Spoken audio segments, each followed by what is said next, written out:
औज़ुबिल्लाहि मिनश्शैतानिर्रजीम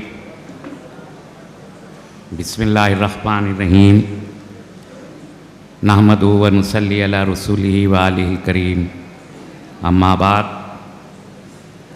stage पर तशरीफ़ फरमा पॉपुलर फ्रंट ऑफ इंडिया के नेशनल सेक्रेटरी जनाब साकिब साहब, इस अजीम तारीख़ी शहर के मेयर मोहतरम रवि सोन जी, मोहतरम सभागार साहब, हमारे पॉपुलर फ्रंट ऑफ इंडिया के पूरी आज स्टेट की यूनिट यहाँ मौजूद है, डिस्ट्रिक्ट के तमाम ज़िम्मेदारान मौजूद हैं, तमाम वॉलंटियर्स, कारकुनान, मेरे अज़ीज़ भाइयों और बहनों और माओं, अस्सलाम वालेकुम रहमतुल्लाहि व बरकातहू।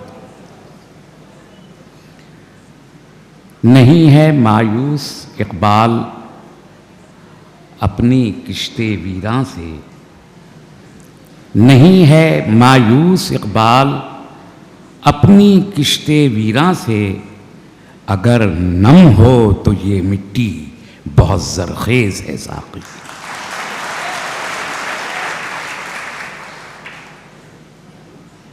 सबसे पहले मैं मुबारकबाद देना चाहता हूं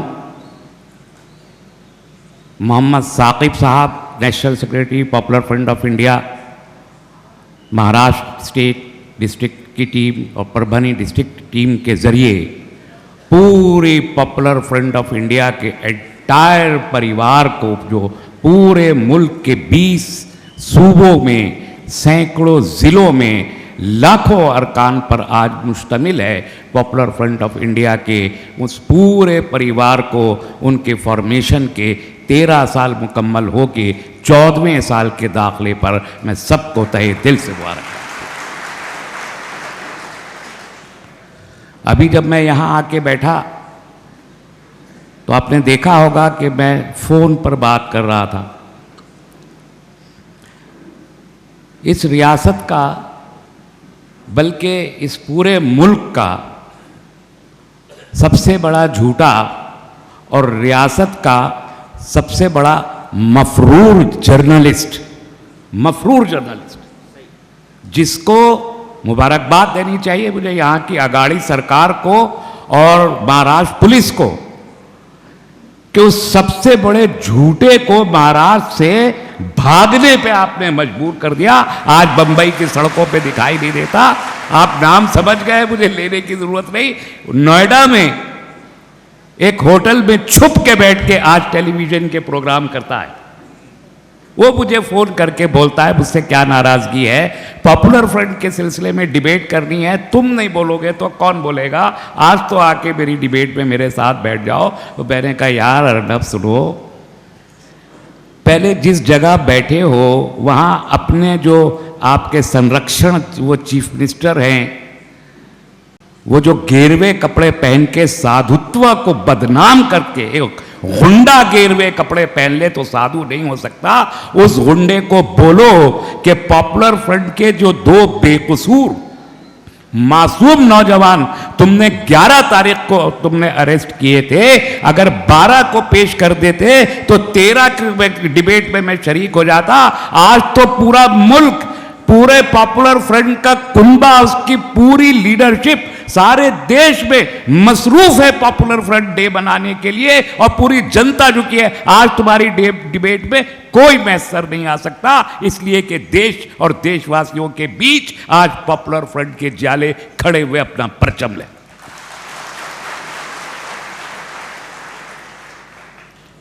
दोस्तों, एक बात याद दिलाना चाहता हूं, बहुत कम लोगों को मालूम होगा, इसलिए मैं आपके ख्याल में लाना चाहता हूं। आज 17 फरवरी है। अभी जो हमारा यूनाइटेड नेशंस है उसने बड़े डेज अनाउंस किए हैं।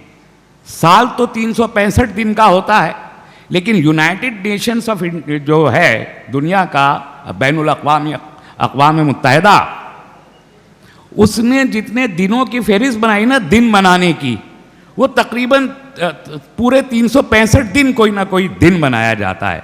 तो मुझे जिज्ञासा हुई कि आज 17 फरवरी को जब पॉपुलर फ्रंट का फाउंडेशन डे है, इसका यौम तासीस है, तो यूनाइटेड नेशंस कौन सा डे मना रहा है?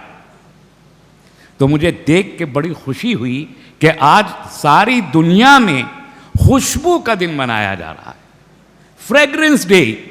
तो मुझे इत्मीनान हुआ कि पूरी दुनिया में अमनो अमान की खुशबू फैलाने का दिन पॉपुलर फ्रंट ऑफ इंडिया का फाउंडेशन डे है। हम मोहब्बत की खुशबू फैलाने के लिए खड़े हुए हैं। लेकिन जालिम को डर लगता है तो मोहब्बत से डर लगता है। जालिम कभी मोहब्बत को पसंद नहीं करता और इसलिए यह कोशिश करता है कि अपने जुल्म को बढ़ाने के लिए मोहब्बत का सर कलम कर दे। देखी थी ना अकबर आजम, वो मुगल आजम। जालिम चाहता है कि मोहब्बत का कत्ल हो, मोहब्बत करने वालों को रोका जाए और मोहब्बत की आवाजों का गला दबाया जाए। लेकिन मोहब्बत की आवाजों में कितनी जान होती है, कितना ताकत होती है। वो गाना सुना था, जिंदाबाद जिंदाबाद है मोहब्बत जिंदाबाद। उसको दबाया नहीं जा सकता, इसकी तारीख शहीद है। आपको अपना तारुफ मालूम है, हम कौन हैं? जिससे डराया जा रहा है इस मुल्क को, वो कौन लोग हैं? किससे इस मुल्क के 137 करोड़ लोगों को डराया जा रहा है और कौन डरा रहा है? डराने वाले कौन हैं? हम हिंदुस्तानी मुसलमान हैं, ये पहचान है हमारी। हम तन्हा, हमें मुसलमान नहीं कहा जा सकता। हम सिर्फ मुसलमान नहीं, हमारी पहचान है हिंदुस्तानी मुसलमान, भारतीय मुस्लिम, इंडियन मुस्लिम। और जब मैं कहता हूं कि हम हिंदुस्तानी मुसलमान हैं, तो इस देश में आरएसएस, भारतीय जनता पार्टी और संघ परिवार का एक एक गद्दार कान खोल के सुन ले, ये देश तुम्हारे बाप की जागीर नहीं है। हमारे बाप दादा ने अपना खून दे के आजाद कराया है, हमने अपना खून दे के आजाद कराया है। जब तुम अंग्रेजों के तलवे चाट रहे थे, जब वो सावरकर, जिसे तुम झूठे तौर पर वीर सावरकर कहते हो, 60 रुपए महीना की भीख लिया करता था अंग्रेजों से, उस वक्त हमारे उलमाए कराम फांसियों के फंदे चूम रहे थे और काले पानी की सजा काट रहे थे। जिस वक्त मौलाना फजले हक खैराबादी इसी अंडोमान निकोबार के काले पानी में बुखार में, मलेरिया, तमाम जिस्म पे दाने, भूख और प्यास की शिद्दत में एड़ियां रगड़ रहे थे, उस वक्त ये सावरकर माफीनामा, उसी काले पानी में माफीनामा लिख के दे के अंग्रेजों को दिल्ली में आके बैठा। हमसे क्या मुकाबला? इसलिए आज हमको डराना चाहते हैं। लेकिन ये याद रखो कि हमारी पहचान ये है और हमारी तारीख ये है और हमारा डीएनए है जो हमारे खून में दौड़ता है और नस्ल दर नस्ल हमारी खून में दौड़ता है कि 100 साल चाहे गुजर जाए, 1857 से 1947 हो गया, 90 साल की तो ये मालूम तारीख है। और उससे पहले पूरे 1700 के आखिर से सैयद अहमद शहीद बरेलवी रहमतुल्लाह अलैह घोड़े पर सवार होके, तलवार हाथ में लेके जिहाद का अंग्रेजों के खिलाफ ऐलान करके मैदान में उतर चुके थे। लेकिन अगर 1857 से भी हिसाब लगाएंगे तो 90 साल नस्ल दर नस्ल हमने अपने वतन अजीज की खातिर अंग्रेजों से इस कदर शदीद जंग लड़ी है कि उनकी गोलियां कम पड़ गई, हमारे सीने कम नहीं पड़े। तो मिस्टर नरेंद्र मोदी, मिस्टर अमित शाह, मुझे मालूम है कि आपकी जिंदगी किसी स्कूल और कॉलेज में नहीं गुजरी है। इस मुल्क की बदकिस्मती है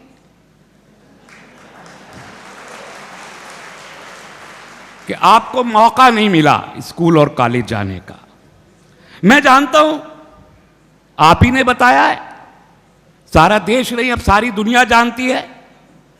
रेलवे स्टेशन पे चाय का खांचा लगाने वाले और चाय बेचने वाले हजरात किस कदर ज़हीन हो सकते हैं वो सब जानते हैं, सब समझ सकते हैं। और वो शख्स जो गुजरात की सड़कों पर खड़ा हुआ डिस्प्यूटेड प्रॉपर्टीज का फैसला करवा के पैसा वसूली किया करता हो और तड़ी पार हो गया हो,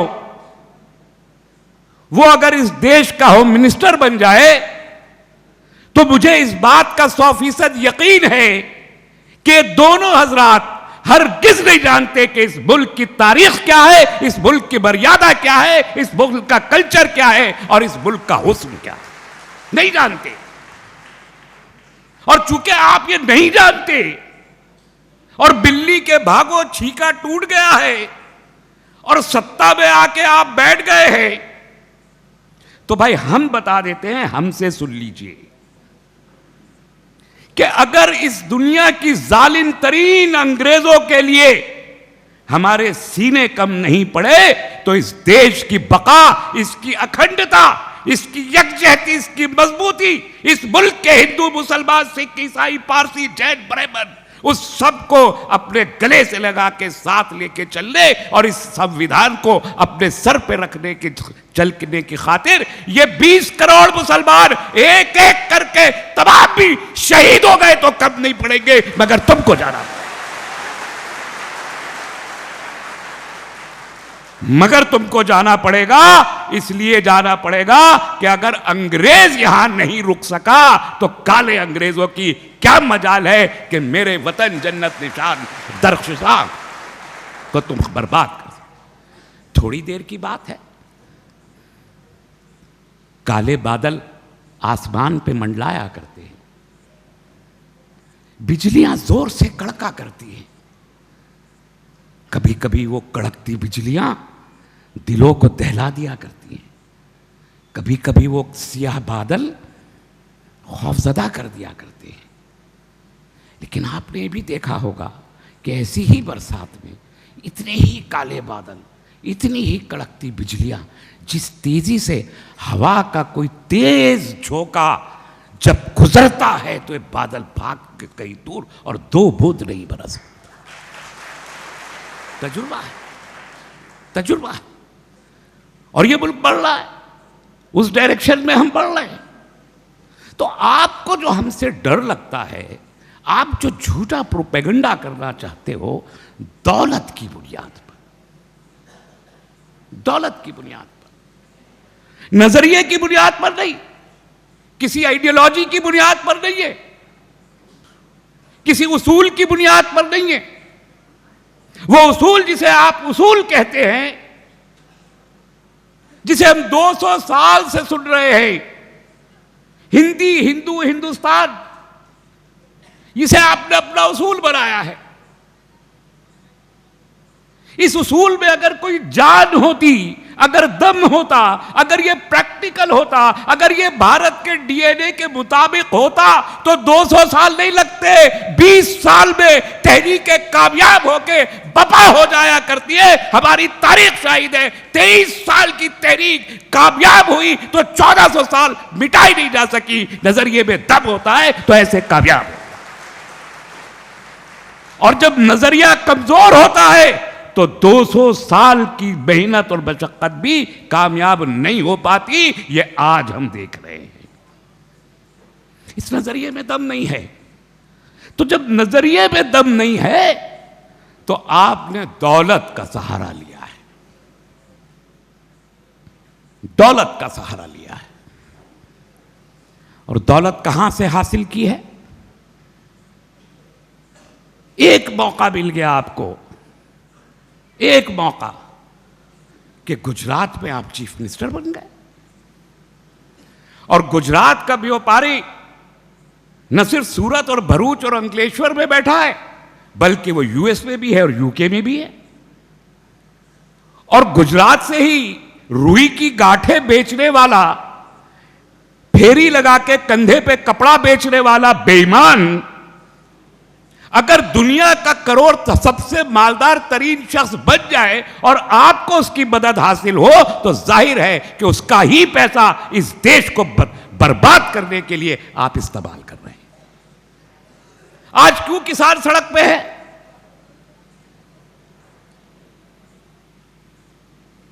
तीन महीने गुजर गए, कानून बनाया। कानून किसके लिए बनता है?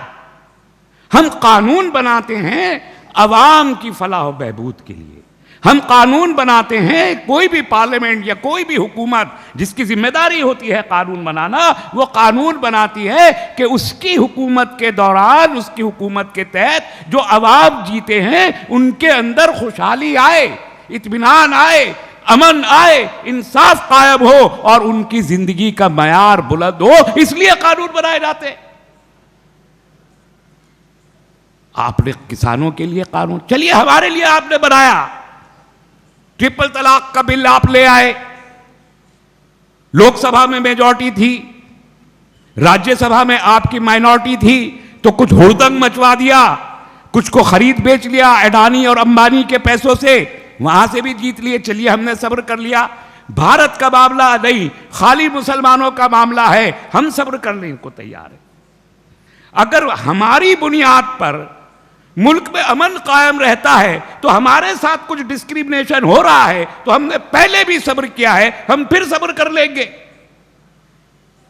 आपने कश्मीर के 80 लाख लोगों के खिलाफ, उनकी मर्जी के खिलाफ एक कानून बनाया। इस देश में 14 लाख की फौज है हमारी इन्फेंट्री मिला के, उसमें से 7 लाख से जायद फौज को अकेले 80 लाख कश्मीरियों के सिर पे मुसल्लत करके और उसको स्पेशल पावर एक्ट के तहत खुसूसी इख्तियारात देने के बाद महबूस करके कश्मीरियों को उनकी मर्जी, उनकी मंशा, उनके मिजाज के खिलाफ आपने पार्लियामेंट के सीने पे पैर रख के गैर पार्लियामानी तरीके से आपने कश्मीरियों के बारे में एक कानून बनाया। बेचारे कश्मीरी सहम के घरों में बैठ गए, कोई बाहर नहीं निकला, देश को कोई फायदा नहीं हुआ उस कानून से। ट्रिपल तलाक का कानून, इतनी लंबी चौड़ी बहस, महीनों बहस, यूनिफॉर्म सिविल कोड तक चले गए, बहस में बहस, कोई और मुद्दा ही नहीं है, सिर्फ ट्रिपल तलाक पे बहस, हिंदू मुसलमान की बहस, महीनों, क्या फायदा हुआ उसका? अभी अगर आप पूछे पार्लियामेंट में कि ट्रिपल तलाक के लिए जो आपने उसको कॉग्निजेंस ऑफिस बनाया था, उसके तहत अब तक कितने लोगों को गिरफ्तार करके सजा दी गई है, तो वजीर कानून कहेंगे मेरे पास डेटा नहीं है, नहीं बता सकते। कश्मीर की इकोनॉमी क्या क्या हालत है, कश्मीरियों से जाके पूछ लीजिए। मैं बहुत लंबी बात हो जाएगी इसलिए बता नहीं रहा। आप सीएए लेके आए और कहा क्रोनोलॉजी समझिए, पार्लियामेंट में खड़े होके वो गृह मंत्री जी जो सही से गृह मंत्री का शब्द बोल नहीं पाते, कभी गौर से सुनिएगा, वो गृह मंत्री का शब्द उनकी जबान से निकल नहीं, वो गृह मंत्री, गु मंत्री, कुछ ऐसा उनके मुंह से निकलता है, गृह मंत्री नहीं निकलता। वो मंत्री वहां खड़े होके बोले, अरे सीए को पास करवाओ, राज्यसभा से सीए को पास करवाओ, क्रोनोलॉजी समझो, सीए है, फिर एनपीआर है, फिर एनआरसी है। लोगों ने कहा भाई ये गलत कर रहे हैं आप, ये ठीक नहीं है। भारत ने कहा, और उन्होंने कहा कि तुम मुसलमानों को कुछ नहीं हो रहा, मुसलमानों के लिए नहीं है, कोई एक मुसलमान नहीं निकलेगा, अरे तो कुछ नहीं, ये सब अब समझ नहीं रहे हैं, अब समझाने की कोशिश कर रहे हैं, लोग भड़का रहे हैं आपको पता नहीं है। अरे आसाम वालों से पूछो जाके, हमारा मसला नहीं है, असमियों से पूछो जो आसाम में बंगाली बोलने वाले लोग हैं। तमाम आसाम के बंगाली बाहर पे सड़कों पे निकले, टायर जलाए, बिल्डिंग्स जलाई, पुलिस के साथ लड़ाई की, फौज के साथ लड़ाई की, और आपने मीडिया को लिख के भेजा असम का मूवमेंट टेलीविजन पे मत दिखाना। लोग बाहर निकले, आप कह रहे थे 1 इंच पीछे नहीं हटेंगे, ये सब याद है आपको, मैं सिर्फ याद दिला रहा हूं, 1 इंच पीछे नहीं हटेंगे। क्या हुआ? सीएए का कानून पास हुए आज 1.25 साल गुजर गया, 1.25 साल गुजर गया। अब पूछो इस सरकार से, ये गृह मंत्री या जो भी ये मंत्री खुद को कहते हैं, पूछो कहां है सीएए के रूल्स? आज तक रूल तक नहीं बना सकी है सरकार सीए के। इस कदर खौफजदा हुई आप लोगों के वो हजारों मजबे देखकर जो पूरे हिंदुस्तान में आपका मूवमेंट खड़ा हुआ था। आज तक पूछिए कितने लोगों को शहरियत दे दी आपने सीए के तहत, क्योंकि हमारे पास डेटा नहीं है। पार्लियामेंट में खड़े होकर मंत्री जी बोलेंगे हमारे पास डेटा नहीं है, होता ही नहीं है। कोरोना पीरियड में हमारे करोड़ों मजदूर भाई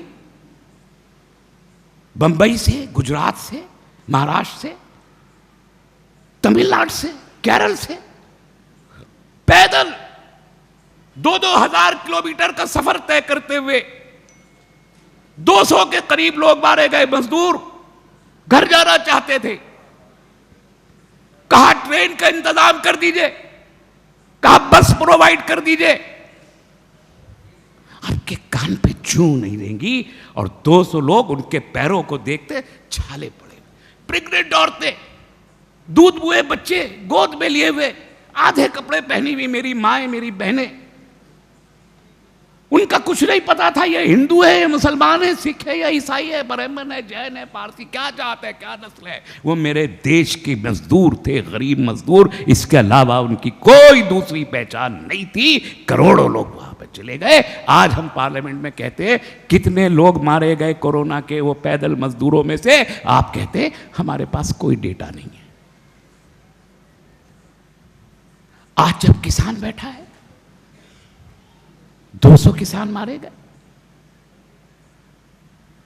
वो वजीर आजम जो ट्वीट करके कहा करते हैं कि कुत्ते का बच्चा भी गाड़ी के नीचे आ जाए तो हमारा दिल दुखता है, 200 किसान सरहदों पे बैठ के हमारे मारे जा चुके, एक लफ्ज, एक ट्वीट नहीं किया, बजट में एक प्रोविजन नहीं किया, श्रद्धांजलि का एक शब्द नहीं बोले। तो वो कानून बना रहे हैं आप जिनका अवामी सरोकार कोई नहीं है, जिसके जरिए आप सिर्फ एक प्रोपेगेंडा मशीनरी चला रहे हैं, जिसके जरिए आप टेलीविजन को बहस का मवाद फराहम कर रहे हैं। जमीन पर इन कवानीन की ना पहले कोई जरूरत थी, ना आज है, ना कल होगी, लेकिन कानून बनाने के नाम पर आप अपनी जालिमाना ज़हनियत को इस मुल्क के अवाम के सिर्फ सामने नहीं कर रहे, बल्कि सारी दुनिया को बता रहे हैं कि आप जालिम हैं।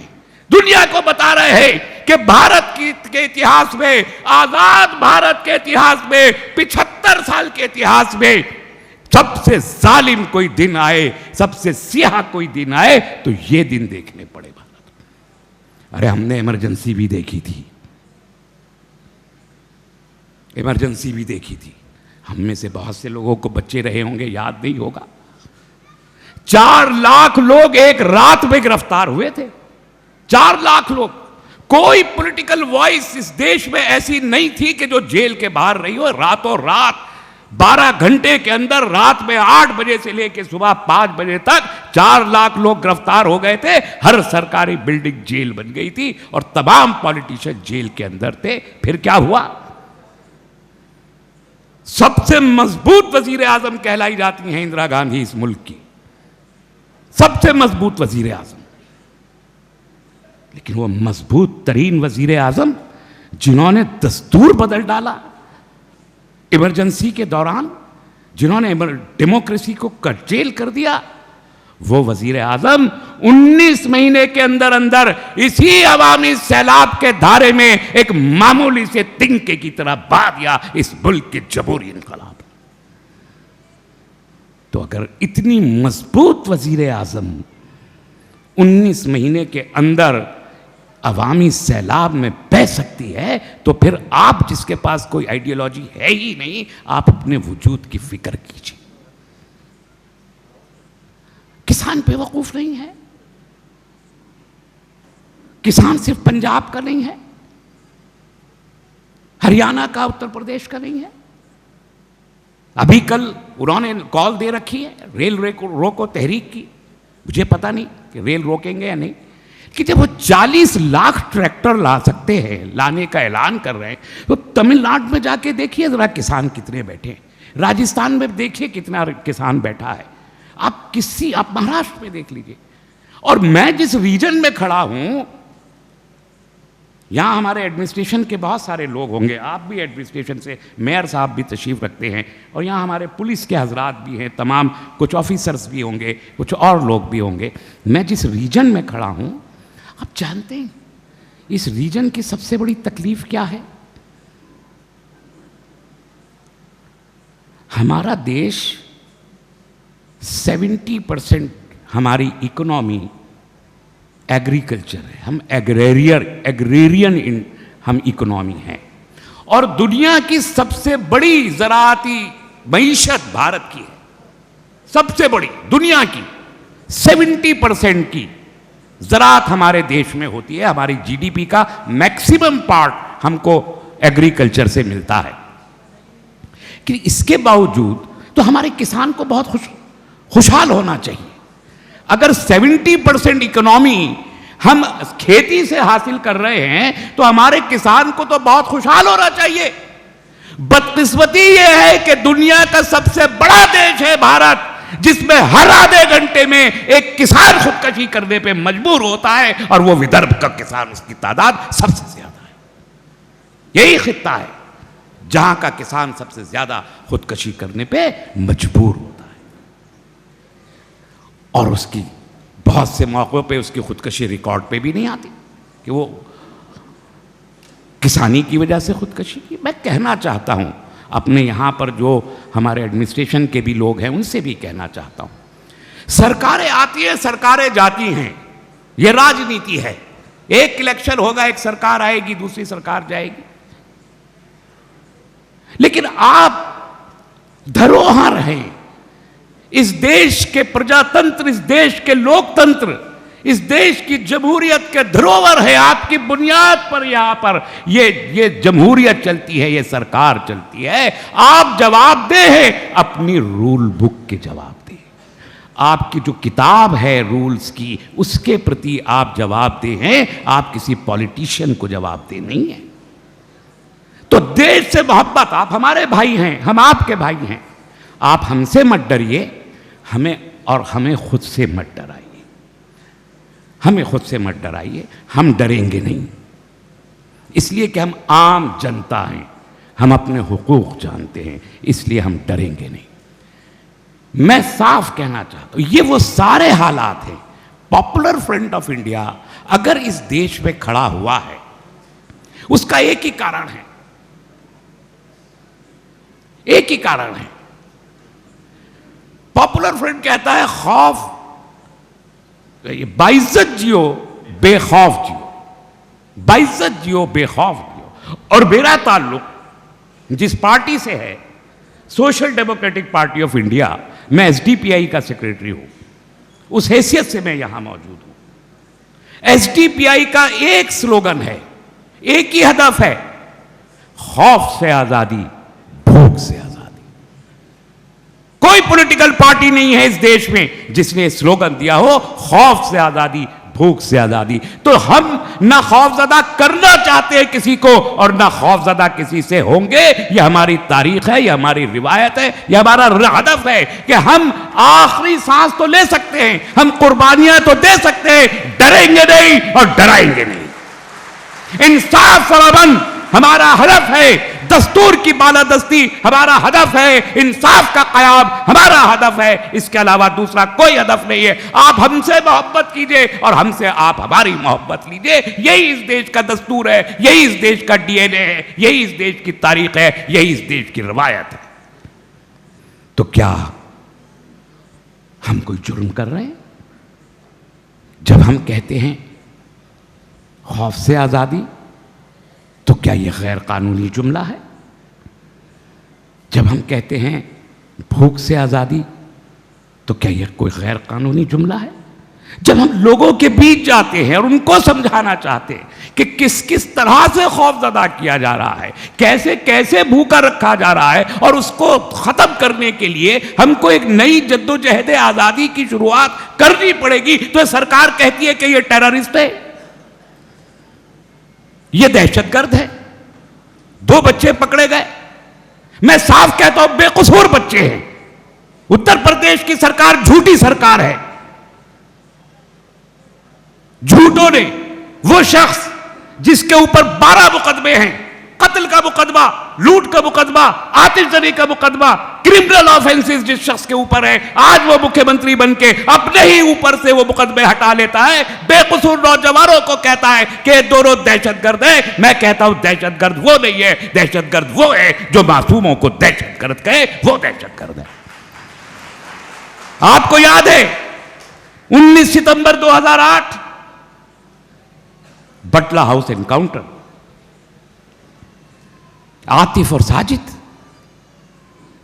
2 बेकसूर बच्चे शहीद हो गए। हमने कहा फर्जी एनकाउंटर है, और उस वक्त तो सरकार भी कांग्रेस की थी। कहा नहीं आप गलत कह रहे। हमने कहा जुडिशियल इंक्वायरी करा लीजिए, जुडिशियल प्रॉब करा लीजिए। तो आपने कहा पुलिस का मॉरल डाउन हो जाएगा। अरे हमने कहा कि वो कम्युनिटी जो सरकारें बनाने में आपकी मदद करती है, उस पूरी कम्युनिटी का मॉरल डाउन हो रहा है, आपको पुलिस के मॉरल के डाउन होने की पड़ी है। 4 लड़के गिरफ्तार हुए। कितने दिन हो गए 2008 से लेके आज 2021? 13 साल। 13 साल में अभी तक उन बच्चों का फैसला कोई अदालत कर नहीं पाई है कि वो कसूरवार थे या बेकसूर है। और मैं पूरे यकीन के साथ कहता हूं 2003 से लेकर 2008 के दरमियान तकरीबन 1000 बच्चे टेररिज्म के इल्जाम में गिरफ्तार किए गए। पुलिस ने किसी को मास्टरमाइंड कहा, पुलिस ने किसी को उसका सबसे बड़ा मंसूबा साज कहा, वो सबसे बड़ा दहशतगर्द कहा। लेकिन उन 500 बच्चों में से 98% बच्चे बाइज्जत होकर अपने घरों को पहुंचे हैं। कोई 15 साल बाद, कोई 20 साल बाद, कोई 23 साल बाद, कोई 25 साल के बाद साबित हुआ कि झूठ सरकार बोल रही थी, झूठ एडमिनिस्ट्रेशन बोल रहा था। बच्चे मासूम थे। जिस तरीके से वो सैकड़ों बच्चे, 98% रेट ऑफ इक्विटल है उन बच्चों का, ऐसे ही आज हमारे 2 बच्चों को गिरफ्तार किया गया है। मैं साफ कहता हूं मासूम है,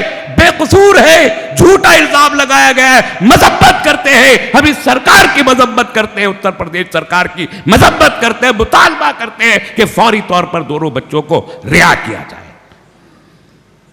तो अगर सरकारें, मैंने तो चिदम्बरम साहब से कहा था, पी चिदम्बरम साहब होम मिनिस्टर इस मुल्क के हुआ करते थे 2009 में। शिवराज पाटिल जी आप ही के यहाँ के थे, लातूर से।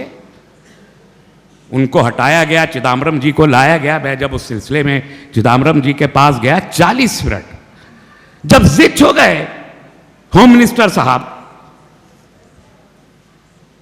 आर्गुमेंट पे आर्गुमेंट होता रहा, और आखिर में जब कोई जवाब नहीं बचा तो होम मिनिस्टर साहब ने मुझसे एक जुमला कहा कि doctor Rahmani, you kindly try to put your feet into my shoes.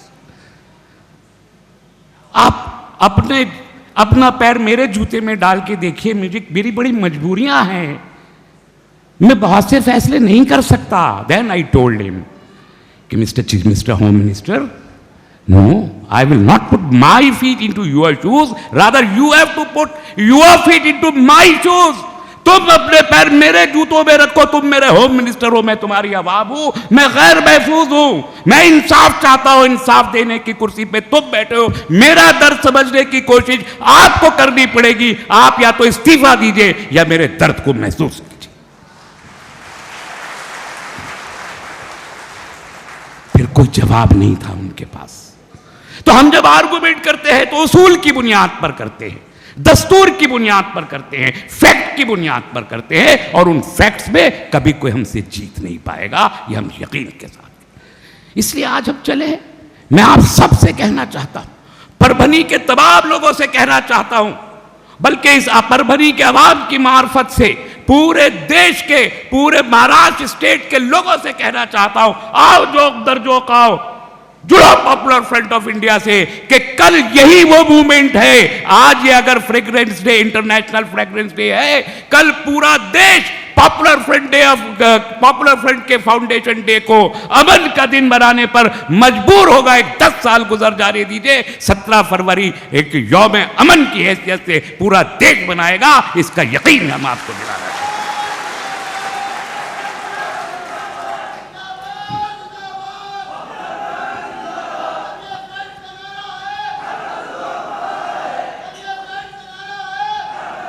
आपने सैलाब आया, अपनी खिदमात का मुजाहरा हमारे नौजवान कैडर ने किया है। देखिए खड़े हैं, कितना डिसिप्लिन मेंटेन करते हैं, इस रैली के इंतज़ाम से देख लीजिए।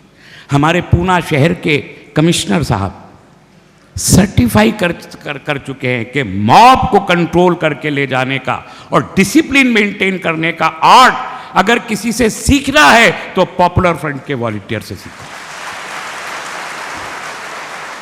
पूना के कमिश्नर साहब का स्टेटमेंट है। मैं यहां परभनी के भी हमारे पुलिस के अफसरान ने हमारे इन वॉलंटियर्स की बड़ी मदद की है आज ये प्रोग्राम ऑर्गेनाइज करने में, मैं उनका बेहद शुक्रगुजार हूं। लेकिन कोट एंड कोट कुछ लोगों ने इन्हीं अफसरान में से शुकूक का इजहार भी किया। मैं उनसे भी अर्ज करना चाहता हूं कि अब तो आपने देख लिया कि हम कैसे लोग हैं, हमारी मदद कीजिए और हमसे मदद लीजिए। कानून का निजाम नाफिज करने पे पॉपुलर फ्रंट के जियाले आपके सारा आपकी लाठी बन के खड़े होंगे, बशर्ते कि आप इंसाफ नाफिज। आपने सैलाब में मदद की, कोविड में आपने जो मदद की उसका एतराफ मैंने नहीं किया, परभनी के मेयर साहब ने किया है। मुझे कहने की जरूरत नहीं पड़ी, यहां के मेयर ने उसका एतराफ किया कि इन बच्चों ने क्या मेहनत की है। ये दिन दिन भर मेहनत करते हैं, खिदमत करते हैं, बेलौस करते हैं, अपना कारोबार छोड़ के खिदमत करते हैं और रात रात भर तहज्जुद की नमाजों में खड़े होकर क़यामुल लैल करते हैं। इस मुल्क को इससे ज़्यादा साले नौजवान कहाँ से मिलेंगे? नहीं मिल सकते। इसलिए इनकी कदर करो, इनसे मोहब्बत करो, इनको कोऑपरेट करो और इनके साथ जुड़ो कि इस मुल्क में क़याम अमन की जिम्मेदारी अब हमारी है, हमने ली है। सबको आजमा लिया, सब नाकाम हो चुके। हमारी तारीख है कि हम क़याम अमन में कभी नाकाम नहीं हुए, कभी फेल नहीं हुई। अमन का क़याम हमने किया था, हम करेंगे। मुल्क हमने बनाया था, मुल्क हम बनाएंगे। ये देश, ये हिंदुस्तान, ये जन्नत निशान था, है और रहेगा। और उसके लिए जो कुर्बानी देनी पड़ी वो कुर्बानी हम देंगे। अपनी जानें अपनी हथेलियों पर लेके हम निकले हैं कि हम कत्ल हो जाए, हम जेलों को चले जाए, हम बर्बाद हो जाए, हमारी फैमिलियां मिट जाए, मगर देश बच जाए, दस्तूर बच जाए, इसके अलावा कोई दूसरा हदफ नहीं। मैं बस इस शेर के साथ अपनी गुफ्तगू को खत्म करता हूं कि अब जुस्तजुए शौक की मंजिल कहीं भी हो, अब जुस्तजुए शौक की मंजिल कहीं भी हो, हम चल पड़े हैं राह को दुश्वार देखकर। वमा अलैना इल्लल बलाग। वस्सलाम अलैकुम।